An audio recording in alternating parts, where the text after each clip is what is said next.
Hey, how's it going, everybody? I'm James Manganello, and this is Deal Room, the prototype that I've built for the Glean take-home assignment. Kind of the one-liner here is every deal makes your next deal smarter and faster. I know you guys are super busy, so I made a quick video.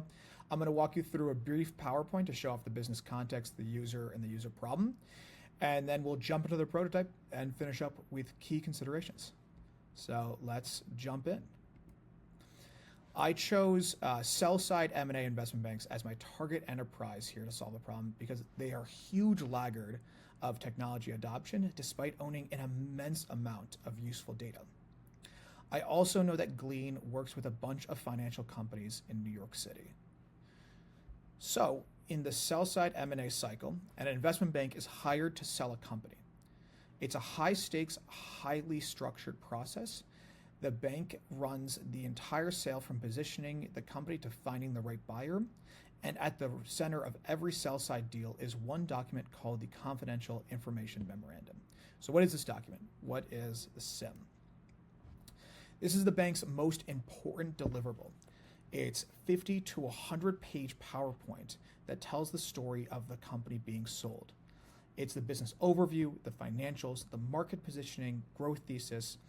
All of this goes to every potential buyer, so it has to be polished, accurate, and persuasive.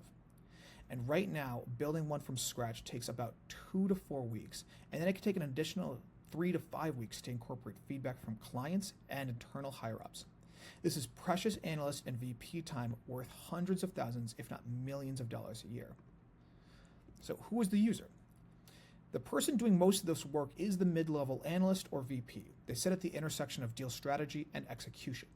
They're the ones pulling data from past deals, referencing old SIMs, manually formatting in PowerPoint, and they often work across 5 to 6 active deals at once.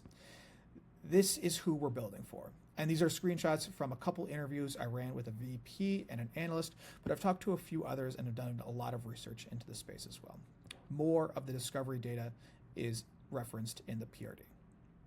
So let's talk about what their actual workflow is. So their actual workflow today is they get the client package, like the financials, management presentations, industry reports, and then they go hunting through their forms network drive for past SIMs that might be relevant. It's highly manual and all up in their head. Maybe they remember a healthcare deal from last year, so they search for it, skim it, and pull out some of the pieces that they liked. Then they start writing from scratch in PowerPoint, section by section. And every single time a senior banker provides feedback, it's a comment or an email that the user has to manually interpret and manually apply. And that's really the core insight, is that investment banks are sitting on one of the most valuable data sets in professional services, and none of them are really using it. They have hundreds, if not thousands, of past SIMs that contain feedback and extremely rich data. I love this quote from a discovery interview. Ultimately, we are the AI. The company feeds us information. We take that information and create output based on reference text from the past.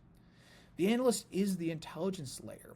They're manually pattern matching from memory, rebuilding from scratch every time, and the firm's collective intelligence is being completely unused.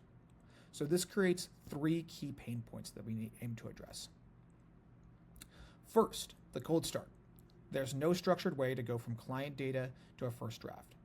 Second, lost institutional knowledge. Every completed SIM teaches you something about what works in a given industry or positioning or strategy, but that knowledge lives in people's heads, not in the system.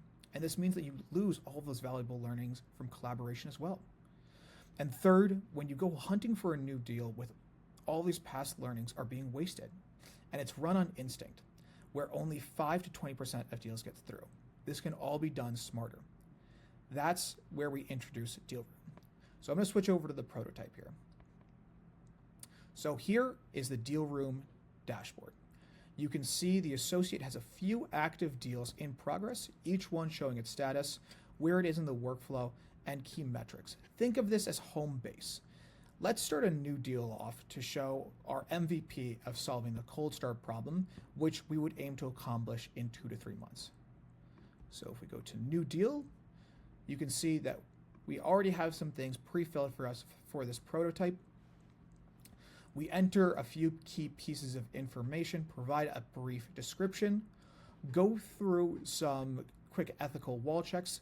This is to make sure that we can appropriately access this, since data security is such an important thing as a part of this team. And then we will add the deal team. These are watchers and collaborators that we want to be working with here.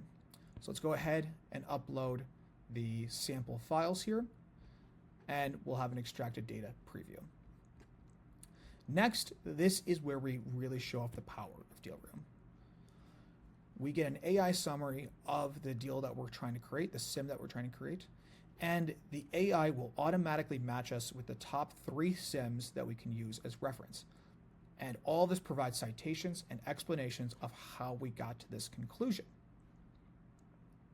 We will try to reference some of the sims that were most successful in the past history, which you can see by marketing reaction. And then obviously also the similarity to the original sim, where we get from financial information and valuation info.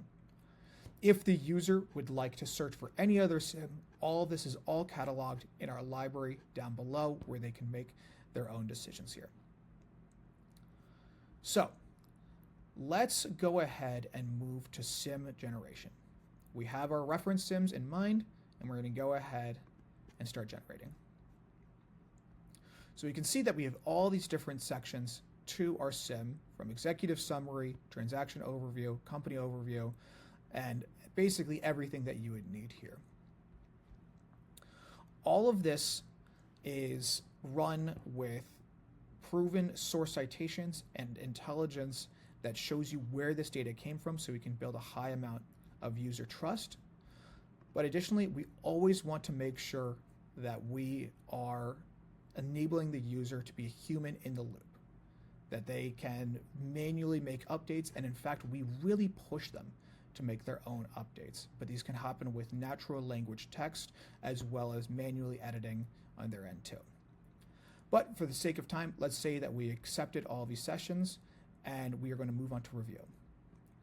As we were reviewing, like I said before, we really push the user to have a human in the loop interaction. So we'll call out sections that weren't manually touched by the user to ensure that we can have some humans reviewing each of these sections and avoid people just kind of clicking through here. Because again, this is such sensitive information. So we move off, let's say it's all good to go. We will go to exporting this. And this is going to be exported in PowerPoint. This is super important because we don't want to struggle against change management for the senior leaderships as well as clients. So we meet them where they are. The user will export this to a PowerPoint and send it off to their managing director or external clients.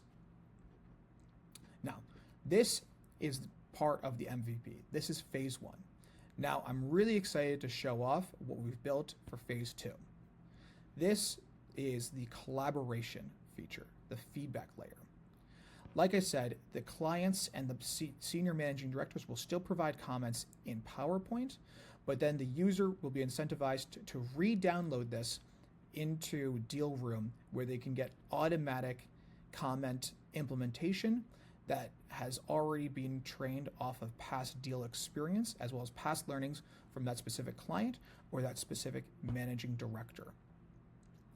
So this is our way of capturing future comments down the road and building out this incredibly intelligent feedback loop. As we can see here, we have all the comments on the right-hand side, as well as an organization of where the user would need to implement. Each of the comments also comes with a priority, depending on whether they are senior internal or an external client. This is phase 2, which we would aim to get done in the following 4 to 5 months. Lastly, we move on to the last leg of this journey, which is deal sourcing. This is phase 3 of Dealroom, where we take all that knowledge that we have indexed from past deals and recurring comments, and we help the user identify companies that can potentially match fits from previous successful deals. We will always show off the intelligence and explanation of why and how we got to these features. One last thing is we have a dedicated compliance panel here to provide as much trust and security to the user as possible. Now, let's switch back to the PowerPoint presentation to finish up. The potential business impact of this is around $650K to $2.3 million just in saved analyst and vice president time, depending on pay scales as well as how many deals they're working on at once. This doesn't include the deal sourcing though, and it also doesn't include what those saved hours can become.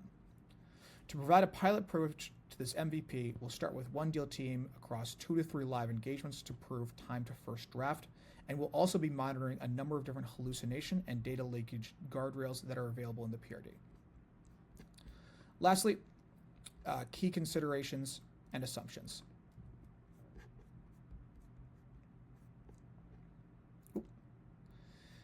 Number one for key considerations is data security.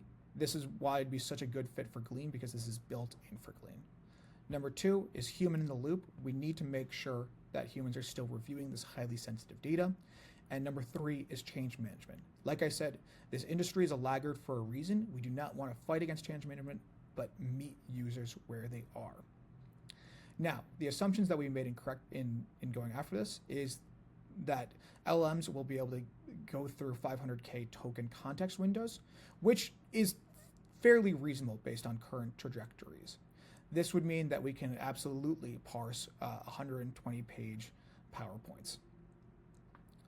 The following and the remaining assumptions are all detailed out with more details in the PRD.